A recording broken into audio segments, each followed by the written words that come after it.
Welcome to the Deep Dive. Glad to be here. So today we're looking at something really interesting. It's this blend of old and new.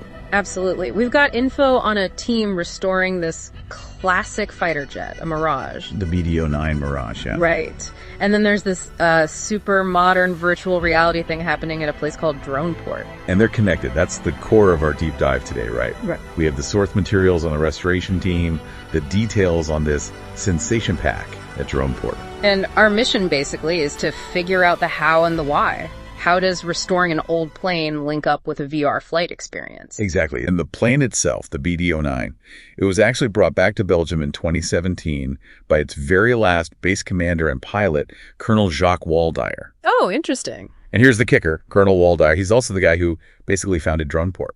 No way. So the pilot who flew the jet helps create the place focused on the future of flight. Exactly. Let's dig in. Maybe start with the restoration team, the BD-09 Mirage guys. Okay, yeah. The sources really point to one person at the center of it, Marcel de Petter. Right. And his background is, well, pretty remarkable. He's not just some enthusiast. He was a Mirage fighter pilot commander. A commander, wow. Yeah.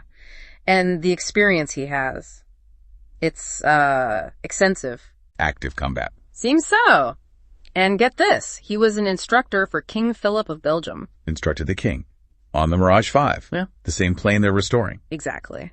And he also instructed astronaut Frank de Win. Okay, so this guy knows the Mirage 5 inside and out, from the pilot seat in intense situations, even teaching royalty and astronauts. You have to think that brings a unique perspective, right, to a restoration project. It's not just about nuts and bolts. Definitely. It's about the feel, the essence of the aircraft, maybe. Probably. And the sources mentioned the team around him is well-functioning? Suggests real skill and dedication, I suppose, not just a weekend hobby. No, sounds like a serious, focused effort driven by this really deep first-hand knowledge. Okay, so that's the restoration side. Now let's switch gears to Droneport. What exactly is this place? Well, it's described as a business park, but also a test center. Yeah. Drones, mainly.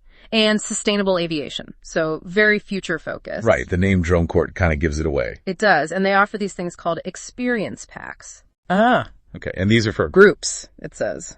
Like 10 to 45 people. People interested in, where flying is headed. And within those packs, there's one specific one we're interested in. The Sensation Pack. Yeah. This is where the Mirage comes back into the picture. How so? It features the Mirage Sensation Flight. Right. But crucially, it's virtual. You're not actually flying the restored BD-09. Okay, so it's a simulation. Right. But developed with the restoration group. Exactly. That's the link. Developed in collaboration with the BD-09 restoration group. So what's the experience like? You get into a cockpit. A real Mirage 5 cockpit, yeah. Put on VR glasses. And then you're off. Virtually, of course. But at Mach 2.2. Mach 2.2, that's what, over 2,400 kilometers an hour? Over twice the speed of sound, yeah. Wow. In VR. What else happens? Well, they mentioned flying in a 3-ship formation. Okay. Over your own hometown, apparently, which is a nice touch. Personalized VR flight. Cool. And doing maneuvers, like flying upside down. Upside down. At low altitude. Yeah. 200 meters. Okay, that sounds intense. Even virtually. Right. They say it gives you the sensation of flight without leaving the ground. And that team BD-09 perfected it into a 360-degree spectacle. It took years, apparently. So that restoration team's expertise must have been key to making the simulation feel real. You'd absolutely think so. But this sensation pack isn't just the VR flight, is it? No, it's a whole package deal. It includes other things, too. Like what? Well, first there's a Droneport presentation.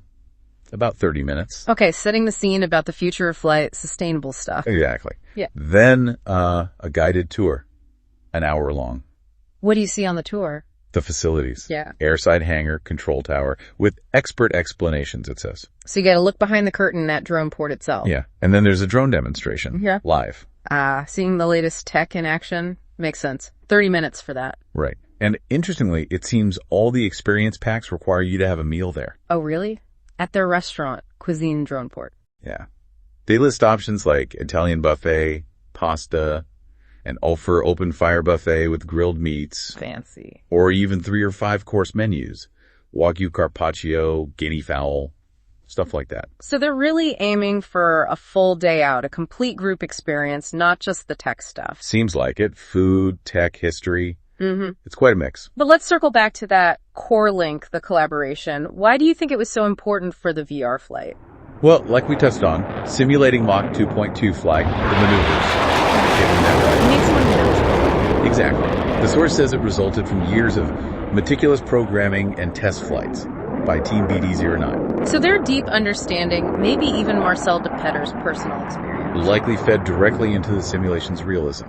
How it handles, how it feels, the pilot's perspective. Makes total sense. It's not just about code, it's about capturing the aircraft's soul, maybe. Yeah, something like that. And there's another angle too. The source mentions the Mirage Sensation flight is a way to support the restoration project. Ah, okay. So it's not just them providing data, there's a benefit flowing back. Seems so.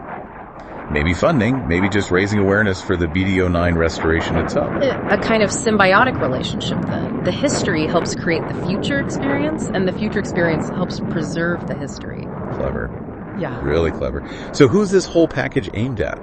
Well, we mentioned groups of 10 to 45. Right. The description mentions tech aficionados, industry professionals. People already in aviation. Yeah, or just people curious about where flight is going. The aim is to inspire and enlighten. And the Sensation Pack itself is called an exhilarating offering.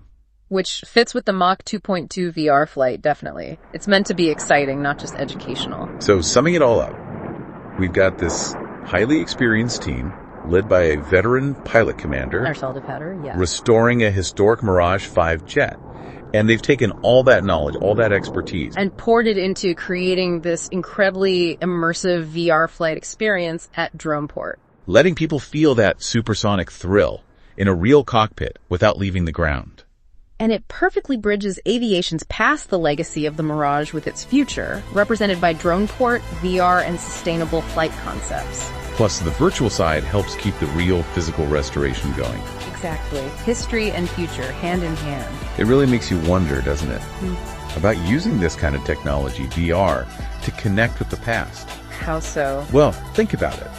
What other historical machines, or maybe even significant moments or experiences, could be brought back to life like this? You mean beyond just reading about them or seeing them in a museum? Yeah, letting us feel them, experience the sensation, like with the Mirage flight. Imagine virtually experiencing, I don't know, the launch of Apollo 11 from inside the capsule, or sailing on an old tall ship in a storm. Wow. Yeah, experiencing history as a sensation, not just information. That's a powerful idea. What other sensations from the past can we recreate to understand them on a whole different level? Something for our listeners to perhaps ponder. A fascinating thought to end on. Indeed. Thanks for diving deep with us today.